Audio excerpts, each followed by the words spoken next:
Hey there, folks. Welcome to episode 1 of the East to West Hunts podcast, where we're going to deep dive into all things hunting, from tag applications, hunt planning, gear reviews, and of course, some wonderful success stories.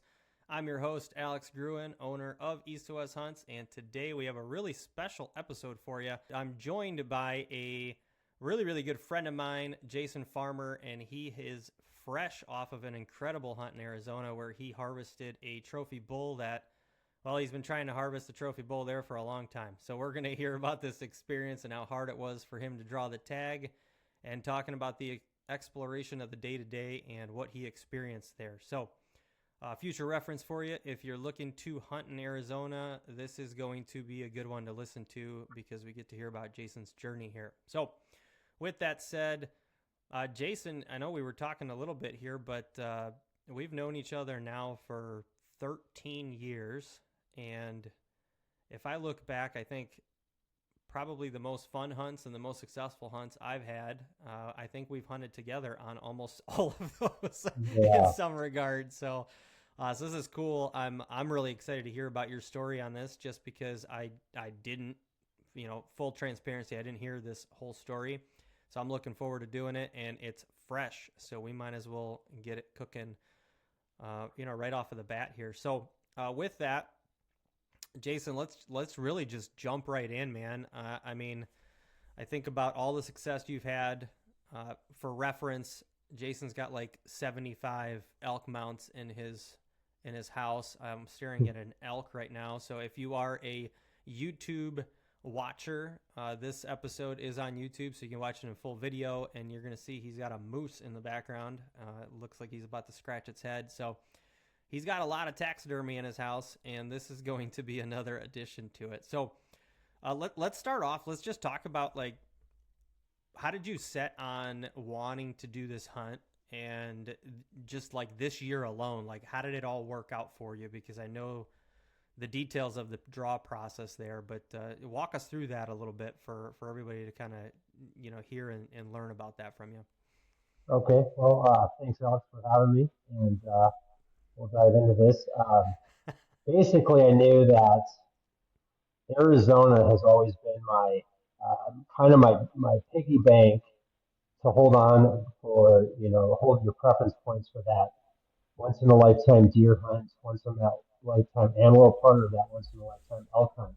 So I always kind of wanted to keep my Arizona points as my trophy points to draw those premier limited tags, and not just burn those points on a unit where you may go shoot a 300-inch bull or a 175-inch deer. Not that there's anything wrong with that, but I really, through a lot of resources, knew that to use these points wisely to hunt world world caliber animals as far as elk, deer, and antelope. And so I kind of had that mentality for the last 17 years to never really just burn the points, but go for those premier units. And with that being said, Unit 9 and 10 and a couple others, historically are the premier elk units of not just Arizona, but of the country and maybe of the world. To kill a Rocky Mountain elk of the caliber that they grow there. And so I had that mindset that I would always just keep applying and applying and swinging for the fences for the Unit 9, Unit 10 elk tag, and just stay on course until I drew the tag. And so, this year was a good, um, I'd say, water year as far as their past winter and the spring. And so, people were like, this is the year to draw, just like last year. So, go swing for the fences. And that's Yeah. what I did. So I had 17 points and I drew it. I actually drew the 20th tag, which would be the last non-resident tag. But to backtrack, I am considered a resident in Arizona because I live there and I have the lifetime license. So I'm always considered to be in the resident pool. So I technically drew the tag with 17 points. Got it. Okay. And I remember last year you had applied. I don't remember. Did you did you want this same unit or did you want a different I unit last did. year when you did? Okay. I did, yeah. And so I squeaked, like, I feel like by getting tag 20 this year, because they label your tag, I was the very last person to get drawn. So I might Yeah. have almost fell into the same thing that happened last year, missed it by one person. So, It's awesome. yeah, That's you got to that stay on top of the numbers so you can plan ahead.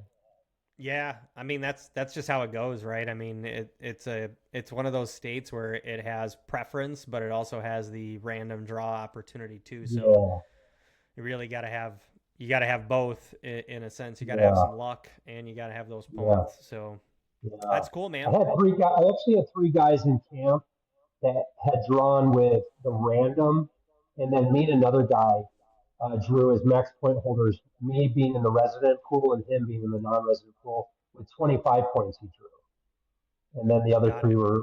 were the random draws, which that's just pure luck. And like Yeah, did you or I guess do you remember what those guys drew with? How many points they had in the I random? do, we actually laughed about it, talked about it a lot, and we set like a pecking order basically. I can't wait. Um, so I drew with 17 points as a resident. He drew 25 points as a non-resident. One guy, you ready for this? 21 years old, drew with 0 points Oh, and, yes. and never shot a bull elk in his life, or never shot an animal with a bow in his life. Okay. And then the other guy was like, the other guy was three, three or five.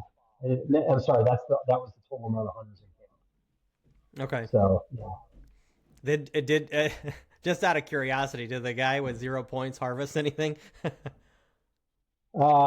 he did, but he missed five bulls Oh, wow. and Okay. he missed five clean misses. So it wasn't like he was injuring animals. And on the last day, he got his bull uh, finally after the five misses. Wow. And this All is right. the guy that had threw his 0 points and you know Okay. wanted to tell everybody how great his gear was, Uh-huh. before the That's how it hunt. works. And so everyone knows that dude. I love it, dude. All right. Well, good stuff. Congrats to you. Congrats to him. That's a heck of a draw there. With 0 points. So that's a tough one. But this is one of those hunts where I remember you talking about it. You might not ever be able to hunt this again in your life, right? Right. It's one of those scenarios. So let's before we jump into the hunt, like how often have you hunted Arizona, and have you hunted it for elk before? No, so this was my first elk draw ever. And like I Okay. said, I've been swinging for the fences for the Unit 9, Unit 10, Unit 1 tag my whole existence. Mm-hmm.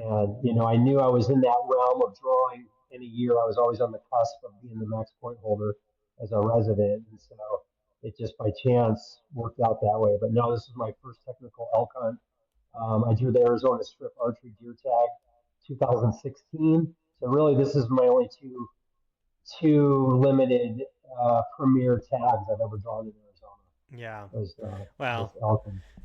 yeah. What you just said was, I guess for the listeners, right? If you're wondering, he's talking. He's drawn two tags that are pretty much like once in a lifetime, right? Everybody wants to hunt Yeah, the Arizona Strip for deer, and then they want one of these premier units for elk. And you heard it right. A guy took 25 non-resident points. So take you 25 years today starting to build it, right? With point creep, who knows how those things end up. So it's like you almost had to draw it randomly, but it's like winning the lotto. So it's an incredible opportunity, and yeah, it's awesome, man.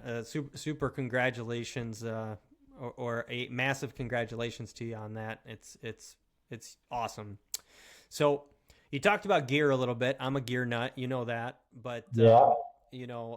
with somebody else talking about gear, did you do anything different prepping with gear for this hunt compared to any other elk hunt?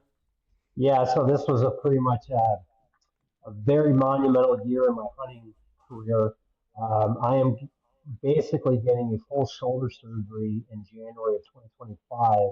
So I had to go to the crossbow route and basically through 4 years of doctor visits and MRIs diagnosis, I'm on a permanent crossbow permit through the state of Arizona and through Idaho here. So this was my first year. This is actually my second animal I've ever harvested with a crossbow. I killed a Missouri buck last year with a crossbow, and now this was my number two.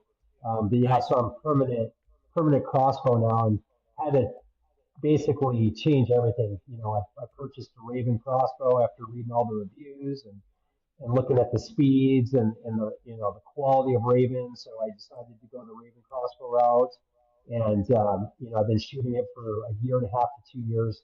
It's the best investment I've ever made. Okay. Love that. Yeah, I remember you talking about being able to shoot just so well with that thing. So it's interesting, but yeah, to that point, not fun that you have to have shoulder surgery. So obviously that's a component of it because you're in pain pulling Right, back a compound bow. But right. with that, yeah, I guess that adds another mix. Was that difficult to get used to? It's basically like shooting a short range muzzle loader is what I compare it to. I told everyone the Raven technology is it's so advanced and so they're so fast with their technology. You can basically shoot effectively out to like 75 yards. If you practice like anything. And I've been Yeah. practicing at 100 yards now for over a year. Shooting 10 arrows every 4 or 5 days, just Hmm. consistently. Shooting 6-inch groups at 75 to 100 yards. Which I was pretty comfortable with my bow at 60 to 70 yards, but the crossbow just puts a whole new spin to it Yeah. with the technologies. It's awesome, man. It felt a little like unfair for me to run around with a crossbow in the archery season, but my shoulder scenarios, it is what it is, and there's nothing I can really do about it at this point. I'm 51 years old, and it's the first thing that's ever went bad on my body, so I gotta kind of count Yeah. myself lucky. Yeah, man. You're in good shape. You take care of yourself. So, I know you. You would love to have your compound if you could. Oh So yeah, yeah. I I remember all your shoulder pain just even sleeping. So it's no joke. So let's talk about your hunt, right? So you draw, you prep, you now get there, right? And you obviously have to have a strategy in mind. What did you think about the strategy going into it compared to like what it actually ended up? And I guess take us through like what was your day to day of that hunt like and the terrain and all that jazz. I think the biggest thing was I wanted to hire the most premier, reputable outfitter I could find. And I really researched this through all my connections in Arizona, through my personal friendships. I've hunted with the best outfitters in the state, but I really wanted this tag because it was once in a lifetime to have the best opportunity with the best outfitter and guide.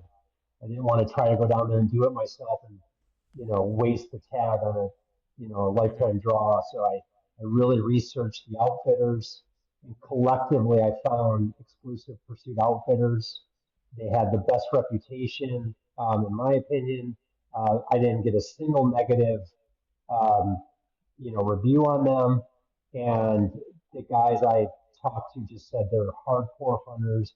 And their biggest thing was Unit 10 in Arizona is a lot of public. A lot of people hunt it's called the bow. I think it's a nickname for it. I'm not sure. But this is one of the limited outfitters that actually has all access to Unit 10 plus a 75,000 square foot ranch. And so I knew going into having the private land and the public land, that would be just basically a really good insurance card to give Mm-hmm. myself the best opportunity, you know, Got it. that kind of not dealing with the public land hunting if we had to. Yeah. You said it was a So 75,000 acre ranch.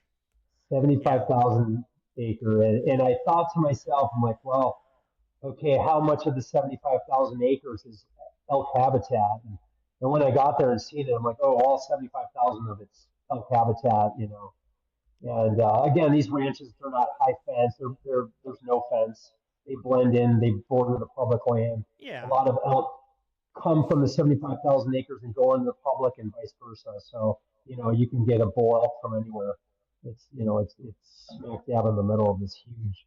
I think they said the unit was 100 square miles. I mean, it's endless. Yeah. So, Well, and yeah. so I with mean, that being said, I was really able to research the terrain, and the terrain is about as easy as it gets, okay. when it comes to hunting Arizona. Was it very like was the terrain exactly the same everywhere, or did you have differences of terrain throughout the unit depending on where you were hunting? Yeah, yeah, it definitely. You had basically the juniper country, the foothills, but you also had the desert flats, basically where the antelope lived. And we passed a 350-inch bull elk in antelope country. I Okay. mean, it's the craziest thing you've ever seen. They would Were you tell you that. shocked? Oh, I couldn't believe it when the guy. I'll have to just tell you guys about the one situation, how good my guide was, Yeah, and shoot. we passed the 350-inch bull, literally with antelope around it. But we were done with the morning hunt.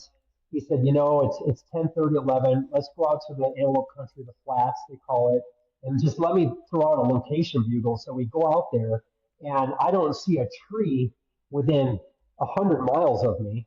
And I'm like, well, where would there be an elk out here? You know?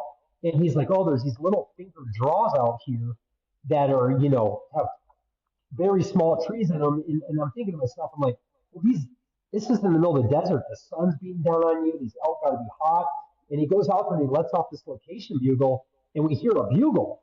And I about shit my pants. I was like, that was a real bugle. So he kind of gets on like this little rolling hill, which isn't anything.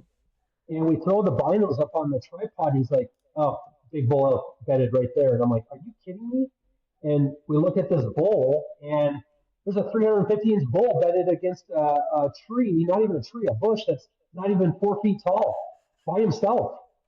And it kind of blew my mind that these elk in this unit just live anywhere they can. Yeah. And for a guy like me from Colorado to Idaho, it really threw me for a loop that these elk would live out in this terrain, basically, where you would mule deer or antelope hunt. So Mm-hmm. that was just one of the situations that opened my eyes to like kind of like never let your guard down. There could be an elk anywhere in this unit. Yeah. I noticed that when I was hunting there. I was kind of shocked at some of the places where they where clearly they were there because people were overlooking it almost. Yes. I personally I thought it related to pressure. I'd be curious if you kind of thought the same there. Like, was that bull there because nobody would have ever suspected that there'd be a bull there, or do you think it was just like he's just always used to it because that's just where he's at?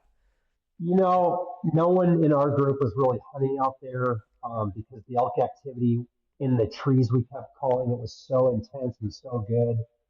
But my guide happened to be the owner of Exclusive Pursuit, Got and it. he's like, man, these elk live out here in antelope country. You can't overlook it. And I kind of thought he was a little crazy, and he proved me wrong in 10 minutes. I love And it. we actually put a stalk on the bull, and we got within 60 yards of him dead asleep against this bush. And the bull was a solid 350 bull, dead asleep, really killable. We had the wind perfect. We had made the stalk. We could have woke him up and tried to get a shot off, and we probably would have killed a 350-inch bull. And it was just for a guy like me, it was very eye opening. Yeah, Very that's awesome. humbling almost. Yeah. So, So but what would like you said, everybody would not focus on that area, so that elk was on pressure. I think it was safe out there to not really get messed with. yeah.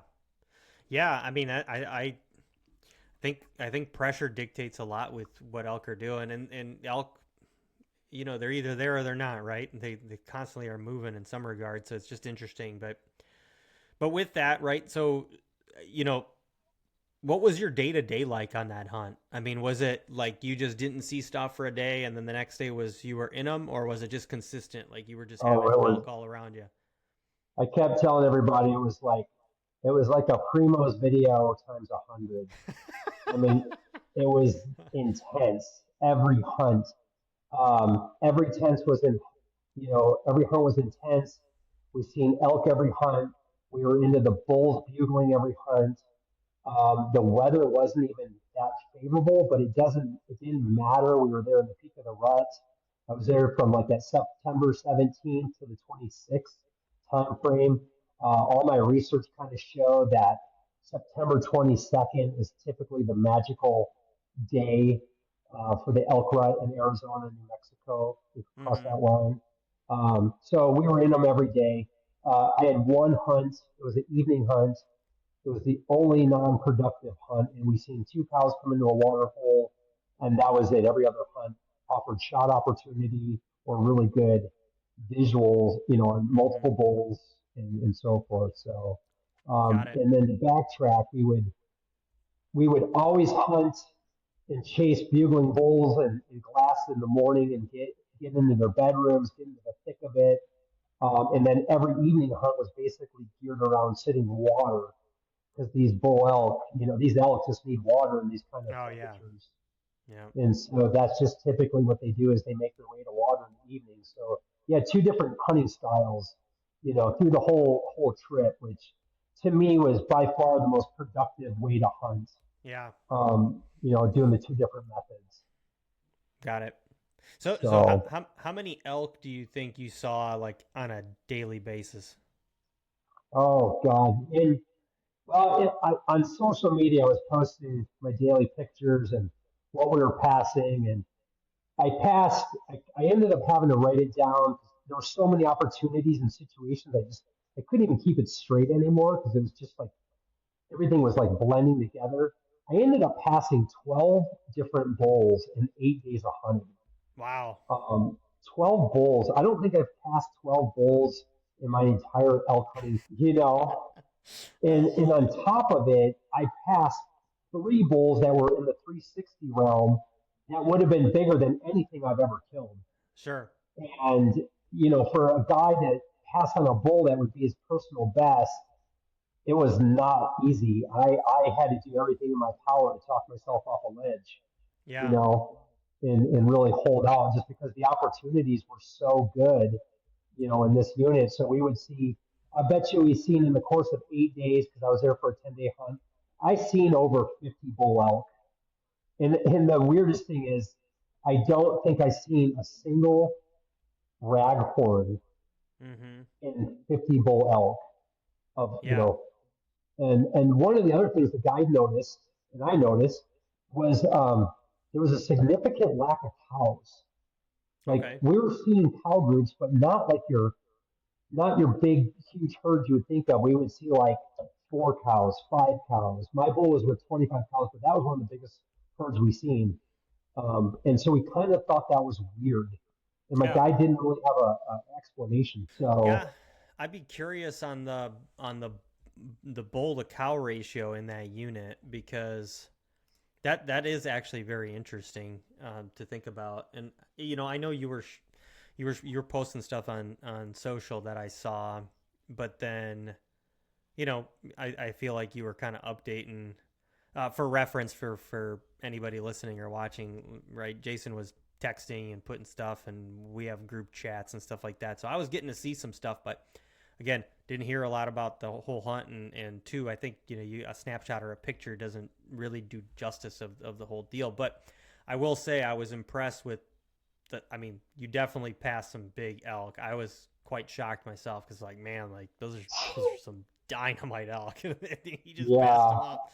But you're right because anytime, even if I think about anytime that you posted, or even if you sent a video over a water hole or something that you saw, there really weren't a lot of cows. I mean, I think in one of them you had 4 or 5 cows and you had that bull yeah, hanging out, but that yeah. was it. Which you'd think for how big that bull was, he'd have a bigger group of cows. So that's interesting. Exactly. Yeah, yeah.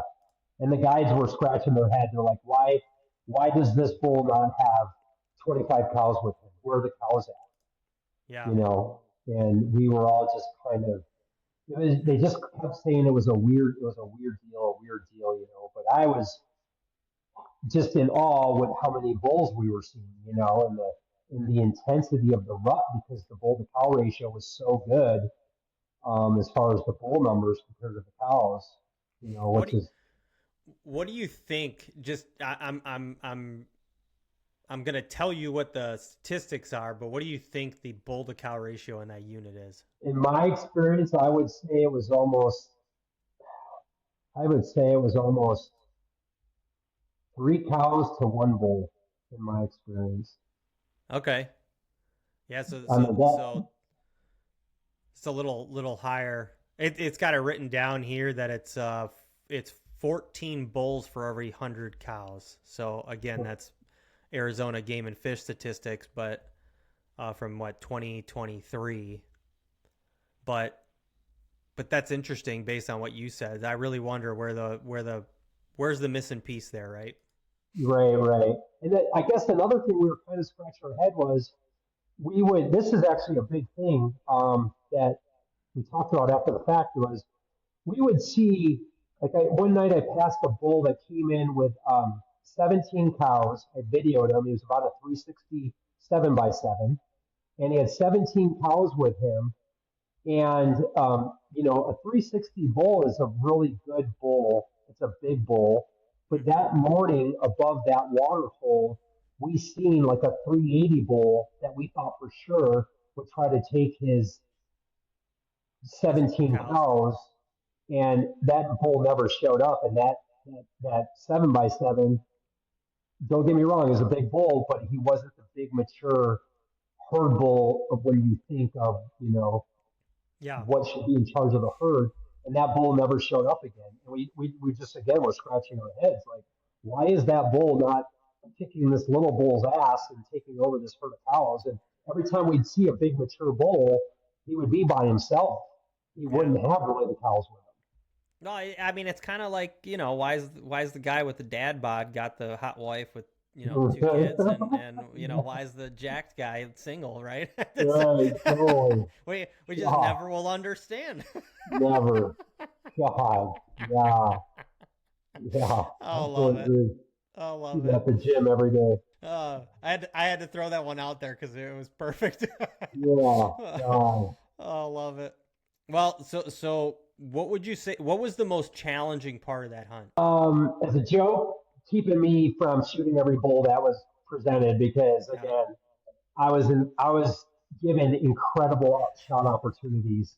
I think on the third morning, I had a beautiful 360 non-broken bull at 8 yards, basically standing above me.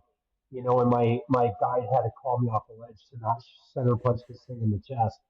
And Were you in a blind or were no, you like behind a no, bush or something? this was a morning hunt where we got into the bedroom. Okay. We got in their bedroom. These bulls basically bugle from sunrise to 2 hours after sunrise pretty consistently, and then they just shut down. Once they bed, they're done. They're done bugling. But we get into these pockets in the trees in the bedrooms where you could only see 30 or 40 yards, and you could have 10 different bulls within 50 yards of you just screaming and bugling and chuckling. And I mean, it was like I said, it was like a Primo's video times 100. It was like Yeah. mayhem, you Yeah. know, and you're just kind of like, you almost don't even think it's real. It just because to experience this is, once in a lifetime. And I've been Yeah. elk hunting forever. You just don't see this. You don't experience this, No. and this. I think that, for viewers and listeners, I think that's like such a big point to take away from this, right? Like I'll use myself as an experience or reference, but like, and Jason, I know you can connect to it, but think about like the units that take a point to draw, or maybe they're over the counter, or they're they're just not hard to draw, right? Like you could get that tag every other year or something like that. You're just not going to have the same style of hunt. And I think that's like for somebody that maybe hasn't done a hunt like this, it's very hard to conceptualize, but it is a reality of like if you wait 4 points and build them up, your statistics add up for like you're gonna harvest a bigger animal potentially because it's managed of a different scale as a unit, but you're against a whole hell of a lot less hunters, so that pressure changes drastically. And then two, it's just different. Like I had the same style experience that you're talking about when I hunted Arizona, and my unit was nowhere near your scale of, trophy unit per se, but like you compare it to something that you hunted in another state, and then you go to Arizona and you're like, dude, I just saw like 12 bulls in 2 hours, and they're Yeah. screaming and they're 20 yards away from you, and you're like, I don't even know what to do right now because this is like Right. Candyland, and you're like, Right.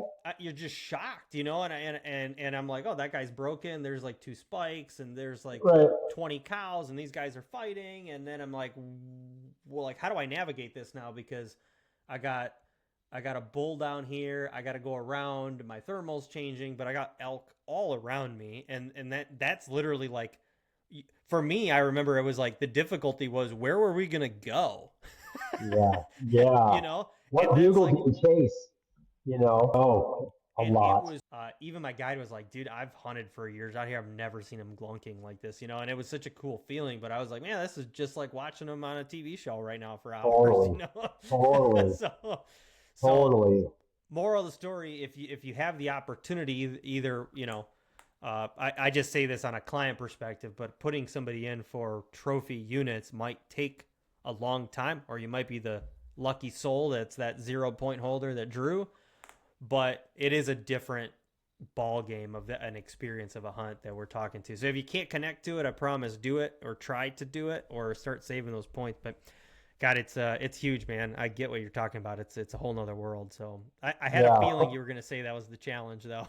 Yeah. Well, the guys are so good that, a guy like me, we're just used, like, you hear a bugle and you chase it, right? Yep. Well, these guys, you have 50 different bugles, in the distance, a mile, 2 mile away, or 100, whatever. But these guides are so experienced in the Arizona elk country that they, instead of just chasing every bugle like I would typically do, they have to kind of triage them, and be like, okay, that did not sound as mature of a bull. This one sounded younger, and you would have to then focus on the tone of the bull's bugle, hoping that you pick the right closed door, because once you committed to chasing that particular bugle, that was kind of the elk that you were now hunting that morning. And Yep. you may like one morning we chased a bugle, and we got in the elk's bedroom, and he was a smart bull. He wouldn't get up and move out of his bed, but we committed that whole morning to him, and we never laid our eyes on the bull, but we never blew him out of the country. But in the interim, we called in like a 315, 320, beautiful bull, you know, that um, that didn't have that very deep, dark, deep bugle. So Yeah. you incidentally have other elk coming in when you chase the particular bugle that you decide to go after that morning, Yeah. because the rut is so intense, and that's typically what we noticed would happen. You would chase a bugle, and then the bugles would kind of chase you while you're chasing that other bugle. Which is hard to wrap your brain around, that could be that good of elk hunting. Yeah. But No I kidding. experienced it firsthand, and I'm a believer now. So, Hmm. Yeah. No, that's a good point. Yeah. You should be a believer now. oh my I God, love it. you What's know, what's Go ahead. Go ahead. Go ahead. oh, everyone asked me when I got back, they say, "You got any tips?" Or when you're chasing these bugles in the morning, and I can have one huge takeaway from Okay. this experience, and I am guilty of it. I've been doing it wrong, and I'm a believer because I've seen it with my own two eyes and heard it now. Is cow calling at the lowest tone possible is one of the most effective things you can do elk hunting. Oh yeah. Yeah. When you, it's kind of funny. You were just talking about it, and I was like, don't tell me bugling is the key, because I know because you and I have talked about this where it's like Yes, the only call you need is a cow call. Not cow saying exactly. not saying anything bad about a bugle, but like for the guys that think that going and just ripping bugles is the key, it's not. Like Right. the the little muse, and all of a sudden you got a bull just fire out of nowhere.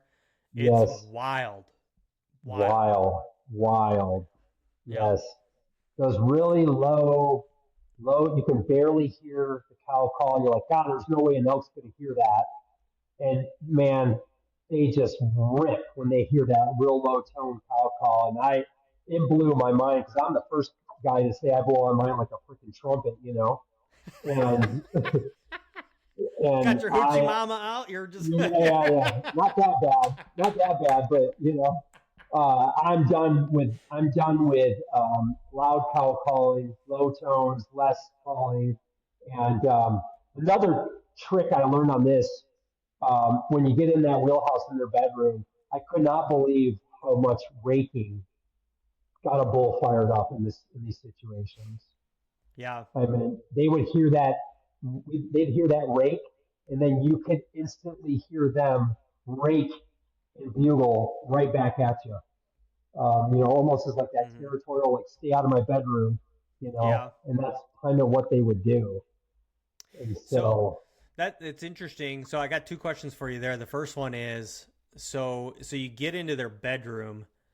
Are you shocked with how much noise you can get away with from how close you are to them? we we were pretty stealthy. We always obviously used the wind. Um, we would get in close, tiptoeing as quiet as we could, and then start with the real low cow calls, Mm-hmm. um, rather than trying to walk in like we were elk. That was just my guide's personal tactic. Okay. Like it'd take us an hour to get into that 40-yard window of where elk was, bedded or bugling or whatever. And we were able every morning to get into those tight quarters, into those bedrooms. Yeah. Every morning we had a successful stalk. So I felt like his tactic, getting in quiet and then showing your presence, once we were in the wheelhouse, really worked.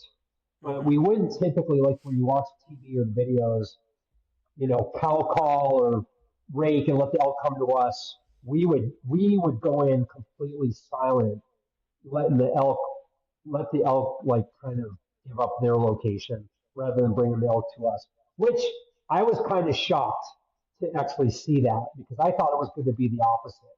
And Mm. so we had a Okay. different approach, and I seen it work morning after morning. Yeah. Okay. So Well, you had answered one of my questions that I was wondering, which was your biggest takeaway. It sounds like the cow calling was your hands down biggest takeaway to it. hands down, yes, Okay. hands down. Just scratched my head, going, God, I've been doing it wrong.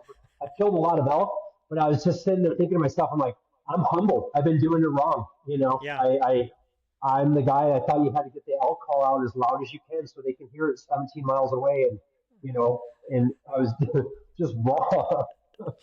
Yeah, you know. you're reminding me right now. I was talking to a client the other day. He had hunted in New Mexico, and he was telling me about he was bugling one day, and then out of nowhere this other guy comes out, and it happened to be a guide, but he wasn't like working. He was out like scouting and doing a deal, and I think he was out there with his girlfriend or something like that from the story.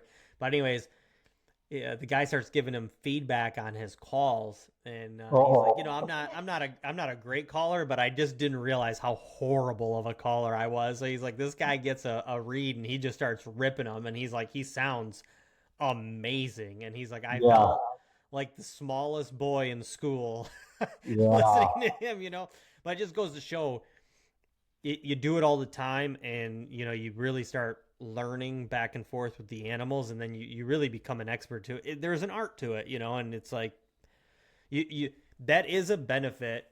It doesn't matter which way you shake it, right? I know there's guys that are diehard do-it-yourselfers and diehards that are just guided only. I would say we both kind of fall in the middle. We do a lot of do it yourself, but when the guiding perspective comes in, it's because you probably got a really good tag and you really want to make sure you're banking on it, right? exactly it. But you can learn some really really good stuff from somebody that just knows those areas and really is doing it day in and 100%. day out. So 100%. I Yeah, love that, man. yeah, Well, yeah. let's let's sunset towards this. So you, I want to get towards the actual kill and the harvest and all that fun stuff. So take us through like how many days was it, and then what kind of led up into like the moment. Okay, well, it's kind of cool. We had three areas that we were hunting. They had their nicknames. One was Elk Ridge, one was Apache, and one was the Love Triangle. Okay. And I hunted Apache the whole week, but Love Triangle and Elk Ridge had the guys were coming back and with the other hunters, and they're like, they kept saying every day, they said, there's 30 to 40, maybe 50 bulls between those two areas. There's probably three bulls in there that are over 370, lots of 330s, whatever, but there's three good bulls in there. And so we kept getting this report. And so I think at day 5, my guide finally took me into the Love Triangle, and it's your typical elk looking habitat when you watch an Arizona elk hunt, flat country, Mm-hmm. those JP cedars, all that good stuff. You can shoot maybe 50 to 60 yards.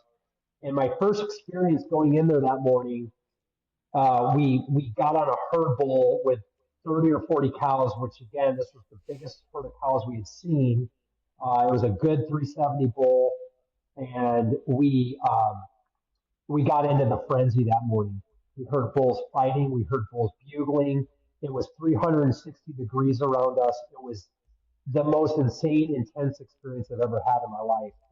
And we actually called in another 360 bull that morning to like 38 yards. And my guide called me off him because he had I think he had like a broken G5 or something. And Okay. this bull would have been perfectly fine for me to wrap my tag around. I Mm-hmm. had the crosshairs on him. I was ready to squeeze the trigger on his go, and he called me off this bull. And I kind of was a little frustrated because this was an elk of a lifetime for me, and I didn't really care that the bull had a broken point because Yeah. I knew it was a big mature bull, and I knew it was what I came for. I came for that big framed 370 plus, bull. And he said, well, that bull might have been 370, but I think he was more on the 360 side. I think we should keep hunting. We have a lot of days left. I think he has said we have 5 days left. We're halfway through the hunt. We can get you that 370 frame bull because Yeah. I feel like when you go on a hunt like this, you kind of have to have a number in your head, an expectation. Sure. And I wouldn't say you could go in with a score expectation. I feel like with me, I had to go in with a size of a frame expectation. There's a big difference between a 150-inch frame whitetail and a 175 frame whitetail. And I felt Yeah. that way about the elk. A 350 bull is a good big frame, but there's a difference when you see a 375 bull frame. And For sure. so I had to clearly communicate that with my guide that I Okay. wanted that 375 bull frame, and that was my goal. Because every guy wants to go to Arizona 9 and 10 and shoot a 400-inch bull. And I'm the first to tell you, not one person, as far as a guide or a hunter, seen a 400-inch bull the whole time I was there. Yeah. They're far and few between. Of course. Yeah. You know, and so I wanted to kill a 400-inch bull, but I was realistic in my expectations that I could shoot a 375-inch bull or bigger, and I would be perfectly happy with that. So it was something I felt like I really had to communicate with my guide. And Okay. then when I told him that don't let a broken point, don't let don't call me off a bull just because of a score wise. If you see the bull's a 375, but he's missing 5 points, 4 points, I don't care. If you can tell me that he's a 375 bull, give me the go. I want to wrap my tag around him. Yeah. And so that morning, with that intensity of that rut, we kind of had to do a little reset. I said, hey, I would have been happy with that bull. I would have been extremely happy with that bull. And he says, I know you would have, but I'm telling you that was a 365 to 370 bull, and I want to clearly get you on a 370 plus bull. And I Okay. said, that's perfectly fair. Thank you for calling me off that. I appreciate it. Because to me and anyone else, those bulls, when they're that close and personal, they all look like they're 400-inch bulls, in your mind. It's Yep. it's hard to separate that in the moment when you Oh yeah. don't have that kind of experience around them that caliber of a bull. If that makes sense. Yep. It makes 100% sense. So So so I you call that I call that morning the come to Jesus moment. That's what I called it. okay, okay. Yeah, Was it come to Jesus for you or for the guide? it was a come to Jesus for both of us Okay. because I at that point with that particular bull that was broke that morning when we were chasing the herd and this bull came in, like it was one of the biggest elk I've ever seen in my life. I mean, ever in person on the hoof. And I was like, oh my God, like I 100% would have been super, super happy with that bull. Even if he would have scored 355, just the look of him and his width, his height, he was a monster. And I had him dead at 38 yards. Mhm. And so I kind of had to like really tell myself, this is the caliber of elk you're hunting. The next opportunity you have like this, you're going to pull the trigger and you're going to wrap your tag around it. And Yeah. so that leads into the next day when I killed my bull. So were you in the same place when you killed your bull? Were you in a different spot? Like what was the setup there? So the guides really work well together. They all communicate what they see, the shot opportunities, where the bulls were. So that incident where we passed the really big 365, 370 bull that morning, um, everyone really gave a really good elk report. Everyone was into elk. It was mayhem. It was almost like the magical peak of the rut day. Yeah. Um, and so there was lots of communication of, hey, there's this many bulls in Elk Ridge and Love Triangle. Everyone kind of needs to focus. And when I say like you have technically only three hunters, and you have three hunters, but it's spread over a lot of land. You're not on top of each other. You don't see another hunter. You don't hear another hunter. You don't even know they exist. It's just because these guys work so good. So that night, everybody focused on these two areas. And one of the guys in particular said, man, I seen two monster bulls with a bunch of satellite bulls, and these elk were trying to kill each other. Hmm. They were fighting so intense that I tried taking my hunter to get in there. By the time we had hiked over a mile and a half to get to them, the fights had broke up. Okay. But he said that the activity was unreal, and these two monster bulls were in this were in these fights with all these Okay. satellite bulls screaming, blah blah blah. And so that was the evening hunt before the day I killed. And the next morning, my guide was like, "We are going to the heart of where those fights were, because Okay. there's a water tank out in the desert that them bulls will go visit, at midnight, 2 in the morning, and we'll catch those bulls coming back." And so our plan was is to get that, get in front of that big group that was seen the night before by the other guide, and kind of head them off before they came into the trees from a water tank that was over a mile out in antelope country.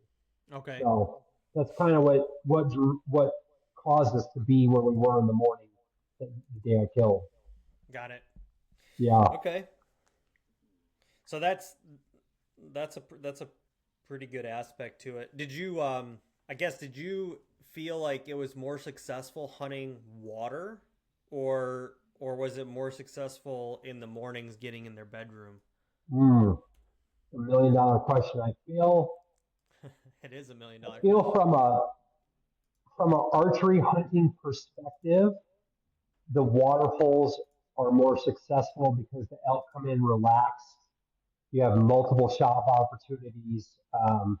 Once they're in the water, the wind's perfect. You're in a ground blind. You can take your time. The morning hunts in the wheelhouse in the bedroom is just complete chaos. You know, Yeah.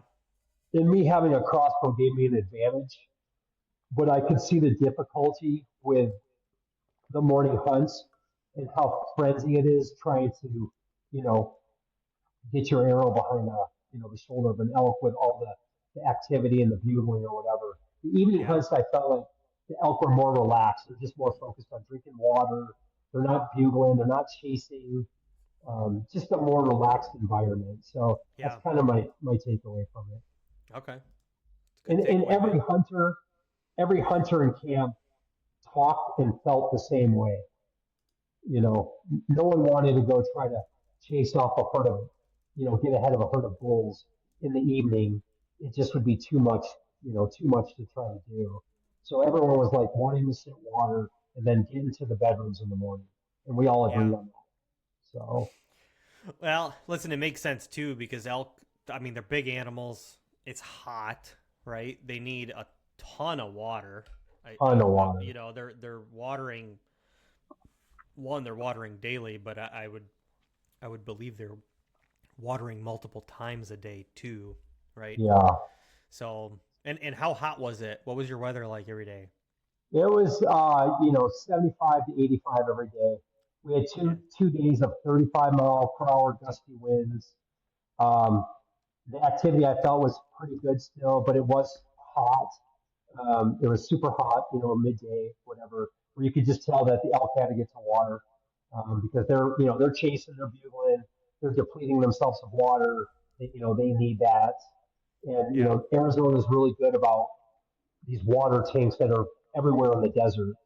And Mm-hmm. every elk knows where every water tank is, and Oh so they yeah, know they have good water sources, to for use. sure. So yeah, and I before I even killed my bull, because I actually killed my bull in the morning, I actually thought with the way things were going, because I passed like three different bulls videoing on a water hole. I thought for sure I was going to kill my bull on a water hole in the evening, but the morning I killed my bull was just being in the right place, the right time, the frenzy, and we had him come right into our lap. You know, How far was your shot on your bull? um, it was 63 yards. Okay. So me and my guide had to come up with a system because when we kept passing bulls, he would explain to me, he's like, no, a broken G5 or that's a 350 or 360. And when you're in the heat of the moment, it's kind of hard to like listen and hear that. And you're also trying to think, am I going to shoot this bull? Am I not? You got too much going on, so we had to come up with a system. I said, hey, how about if you think it's a bull I should shoot, just give me the yardage, and when I hear the yardage, I I know that all the criteria has been met. You don't have to explain anything to me, Yeah. whatever. And he says, yeah, that sounds good. He goes, I'll give you the yardage. That means you're good to go. So the morning of I killed my bull, we seen my bull out in the flats coming up into the trees, and the bull had like two 360 bulls, satellite bulls, a 320 bull, a 300-inch bull, and they were all with like 4 or 5 cows kind of chasing the herd. And then my bull had like probably 20 to 25 cows with him. And so, you got these 360 bulls, which are satellite bulls, which is mind blowing to me. You know, in most Yeah. states, most tags, that's a big herd bull. Yep. But these 360 bulls were satellite bulls, and my guide kept saying, "Man, I see where all the cows are. I got to see what bull is with those cows because he obviously is the dude in charge." And Sure. so we got on the ridge, and all of a sudden the cows just started working their way up the ridge right to us. I mean, literally right to us. We just by chance were standing in the right spot at the right time, Yeah. and the cows came up the ridge, and they were coming one by one, and you could hear the bull just bugling and bugling them. And we still physically hadn't seen this bull, but we had seen all the satellite bulls. And my guide was kind of just going off of, you know what? This is the herd bull because he's got the 20 to 25 cows and he doesn't have the 4 or 5 cows. So this has got to be the big boy. Yeah. And so the cows were coming up, they were coming up, and the cows got within like 15 yards. And we are froze like two statues together. We almost looked like a Las Vegas like display. It was ridiculous. And we were froze, and these cows were coming by us 10, 15 yards, and you could hear the bull coming up the mountain, up the hill, just screaming. And I heard my guide, and he's like, oh, he's a monster. And I never heard my guide this whole trip say those Say he's a words. monster. He's a So that was the monster. key. And I was like, oh shit. And so there was about 5 to 10 cows left. I don't remember. And one of the cows locks eyes on us at like 15 yards, and we're still frozen like statues. And my guide's like, don't move. And I'm like, oh my god, I gotta grab my crossbow. And I was literally bent over, like in a 90-degree frozen, and my I love to see it. my back was starting to hurt because I was frozen so long. And I said, screw it, I'm gonna collapse. My back is hurting so bad. Yeah. So I grabbed my crossbow because now the bull is literally, you could tell he was within 20 yards, but we couldn't see him because he's coming through the trees just screaming. And I just grabbed my crossbow, and here he comes. And the cows spook, and they go to our right, but he kind of doesn't know what's going on. He just sees that his cows are trotting. Well, he just kind of follows his trotting cows, and then all of a sudden I hear my guide go 63 yards, and I about shit my pants. I'm like, oh my god, that was the sign. What are the odds And of all of that? That's at the time of him calling that out. yeah, he's like 63 yards. I'm like, I had to like quickly think, I'm like, oh my god, that means shoot. Yeah. And so the bull stopped. He cow muted him, and the bull stopped at 63 yards. I shot. I watched the arrow go right through his lungs, and the bull ran off 20 yards and just stood there. And then we watched him flip over dead right in front of us. I mean, it was It's freaking awesome. epic. It was That's awesome, epic. man. Congrats. So That's a heck of a story. It's funny. See that I didn't know any of that, so that's hilarious. I would have loved to see you keeled over 90 degrees. oh my god, I was froze solid like I was tying my shoe, and my guide standing there. We must have looked so ridiculous. Oh, that would have Uh, been epic to watch. I would uh, have it loved was having that on video. it would have been so embarrassing. And I just kept whispering to him like, I'm like, I can't, I gotta move, I gotta move, I gotta move. My back was hurting so Oh yeah, I bad, can and imagine.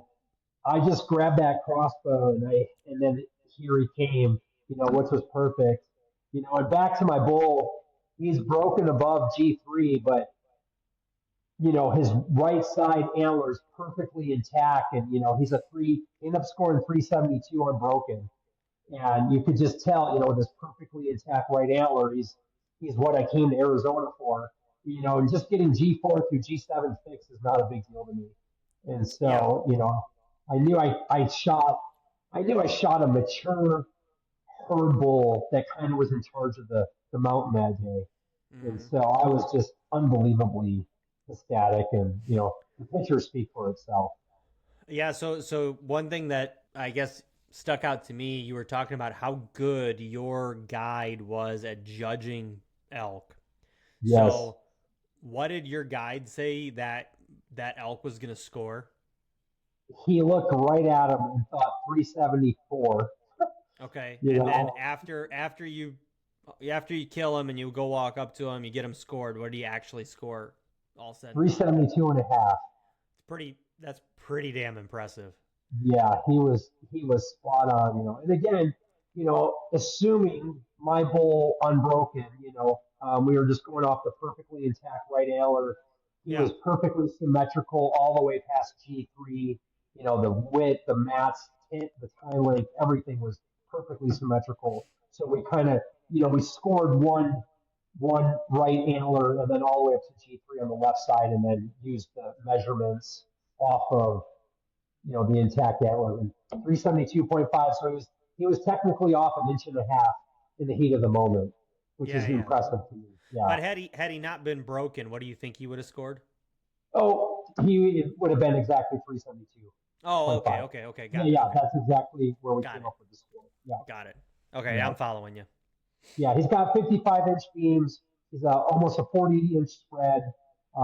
Two of the things you really need. You need long beam length and a good spread credit to get to Yeah. that 370-ish mark. And he made the right call, and we got a bull of a lifetime. God, that's awesome, man. Congrats. That's Thanks, a Steve. that's a, it's a cool story. I'm super happy for you. I mean, I was rooting for you while you were out there, but really Really cool deal. You know, one thing I actually just forgot, I just remembered now, but I remember I sent you that text in the morning. I don't know why, but I woke up. I You remember did. watching all your videos, My and bull was only dead 10 minutes before you sent that text. oh, dude, yeah, is that yeah? So for the listeners, so I remember getting on my computer that I'm recording on right now. I remember sitting down and I was like, I don't know why, but I feel like he's gonna kill his elk like today. But I gotta text him because every time I say stuff to myself, I manifest it, and then it happens, and I'm like, well, I wish I would have said something because like I called it, you know. So I was Yeah, like, so I'm yeah, texting him, and I text him, and then dude, it was like 15 minutes later. You're like, I yeah. Like, just shot a monster. totally, That was totally. so good. That was so good. Yeah. I was like, I remember my wife was in the kitchen. I was like, I swear, I just texted Farmer and I said he's gonna kill an elk, and 15 minutes later he's like, I just shot a monster. And the funny thing is, we hadn't text all week. That was like the first No, I know. Aside for you text, sending stuff, like I the wasn't even group text. commenting. I know. I was just like watching what was going on in the group text and stuff like that. But yeah, it was awesome. I was stoked for you, man. I was like, man, I cannot wait to see this thing. So for I guess for everybody, obviously I'll share pictures and all that stuff. But cool story, great experience. Obviously happy you're sharing it with everybody. It's a huge congrats moment to you because I know it's Thanks, been brother. a long time, It was man. fun. So It's been fun, and it's gonna be fun to get him home. And in my living room, I'm gonna have like an elk reveal party when I get him mounted and stuff. He's gonna be inside the house here. He's not gonna be out in the trophy room because I may never kill a bull this big again. You know, yeah, this could be a once in a lifetime thing. yeah, Hopefully it's not, but who knows? totally. Well, So I guess in summary, right? We know a few things. You obviously took a long time to get this. This was your only elk hunt in Arizona that you did, and you yeah, drew it with 17 points. You said 17, so. yeah, So 17 17 years. resident points. Yep. So 17 years of building points, an epic hunt experience. Any like wise words or advice for somebody that's thinking about embarking on this, whether they're fresh to applying or they've been building points? Like, what's your one thing that you would tell somebody elk hunting or looking to elk hunt something like this? Pick a state. I got this advice from a very well experienced hunter, and I will share this. Pick a state to kind of focus for those once in a lifetime premier tags.